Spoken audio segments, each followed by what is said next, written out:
Kan ibu ngurusinnya se-Indonesia Bu ya. Ah. Nah, mungkin salah satunya yang dibutuhkan oleh kami adalah jembatan informasi yang jelas. Ah, iya. Salah satunya. Kalau saya datang tidak dilayani dengan baik, mereka dapat sanksi nggak Bu? Kalau gitu kita lihat dulu nih ada video yang juga sebenarnya bikin viral.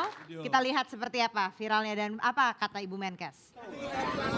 Ini kencing onta. Kencing onta ini mengandung obat. Ini challenge. Dan ini susu onta tanpa melalui proses sterilisasi. Saya akan minum, bismillah, bismillah dicampur. Ya, jadi campuran kencing dengan susu. Oke siap, bismillahirrahmanirrahim.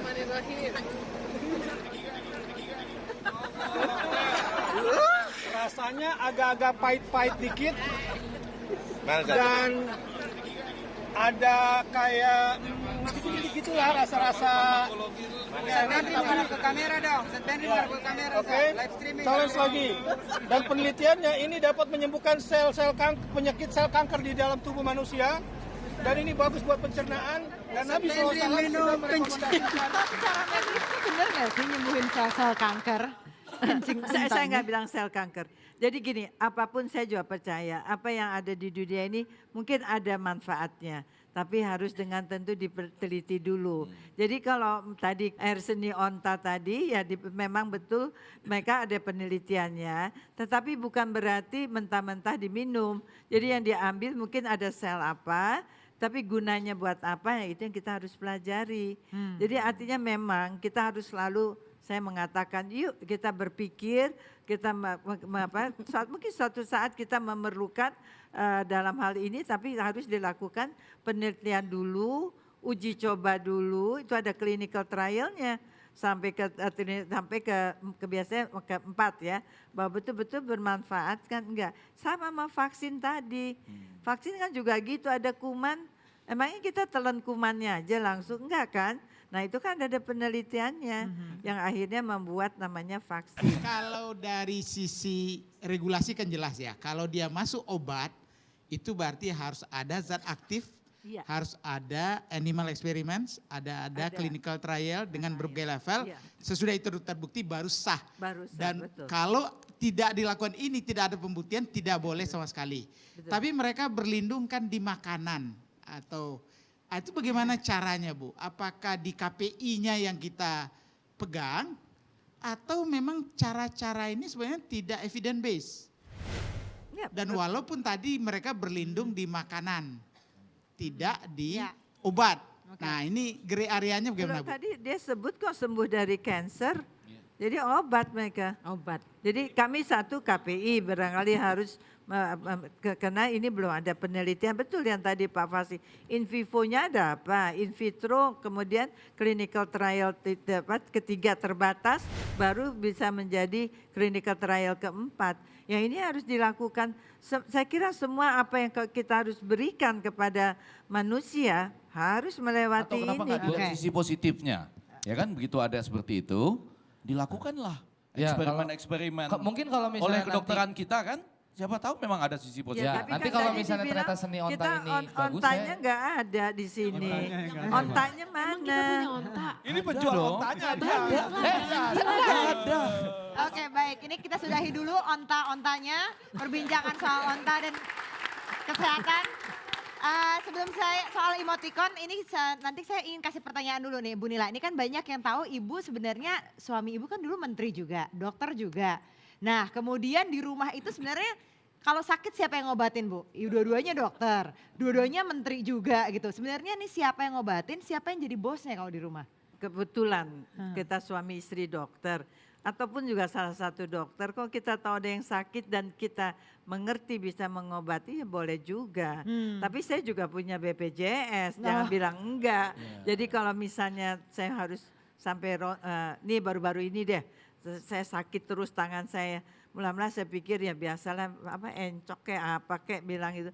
Tapi akhirnya saya kan mesti mikir, wah ini saraf saya mungkin terjepit dan saya harus buktikan dengan ronsen. Ya mau nggak mau saya mesti pergi ke rumah sakit ya, atau melakukan foto ronsen.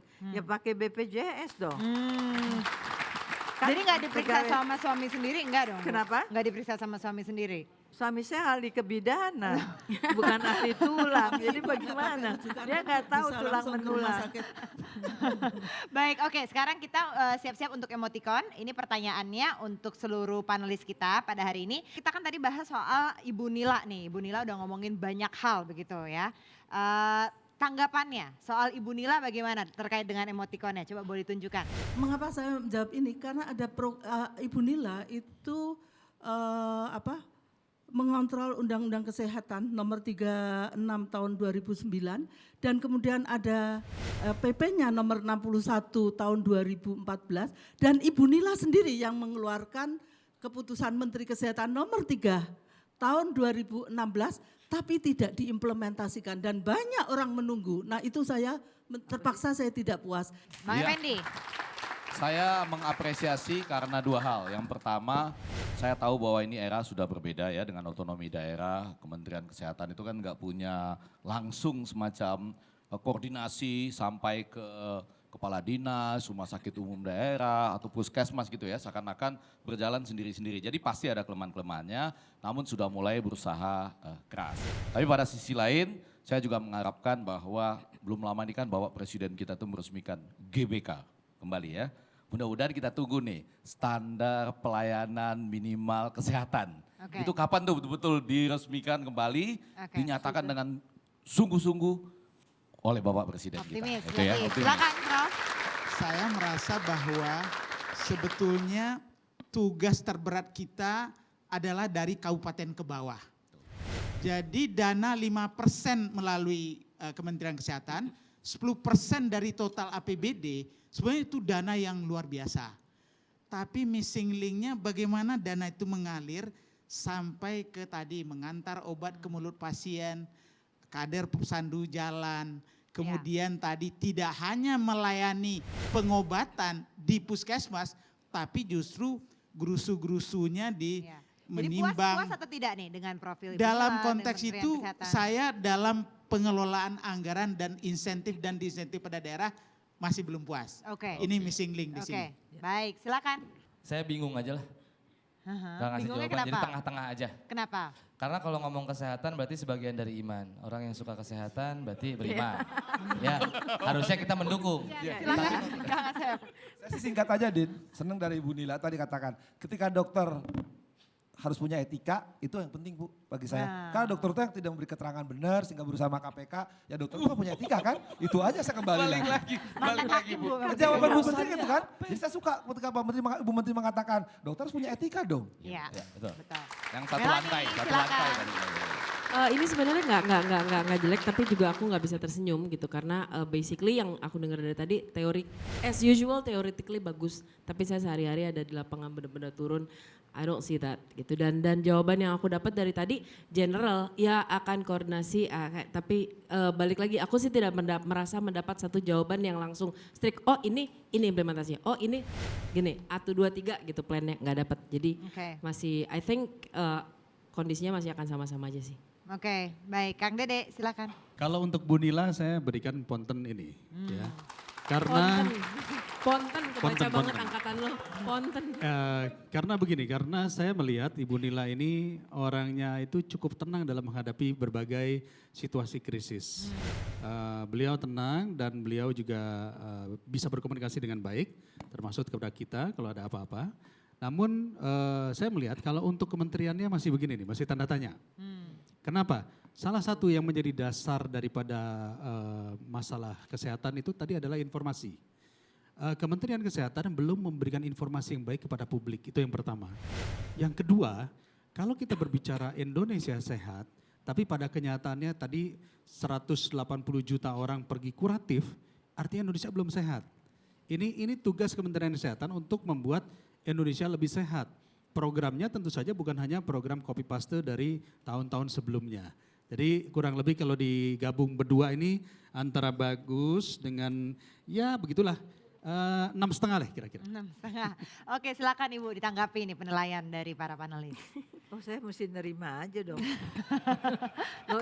Mereka yang beri tanggapan dan saya kira tentu saya akan menjadi perhatian buat saya Mbak. Jadi artinya mungkin terakhir aja deh barangkali yang Pak Dede katakan.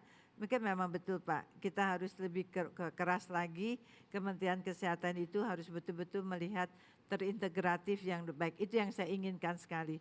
Jadi terintegrasi antara unit itu tidak bisa berbeda masing-masing. Dia masalah di layanan kesehatan pasti terkait dengan kesehatan masyarakat, terkait dengan P2P dan sebagainya. Ini barangkali sampai ke bawah memang harus diberi pengertian kepada tentunya keseluruhan ini. Itu Baik. yang saya lihat. Baik, terima kasih banyak Ibu Nila Mulu, terima kasih banyak pada para panelis dan tamu-tamu yang sudah hadir bersama kami. Q&A akan kembali minggu depan. Saya Andini Effendi, sampai jumpa. Terima kasih.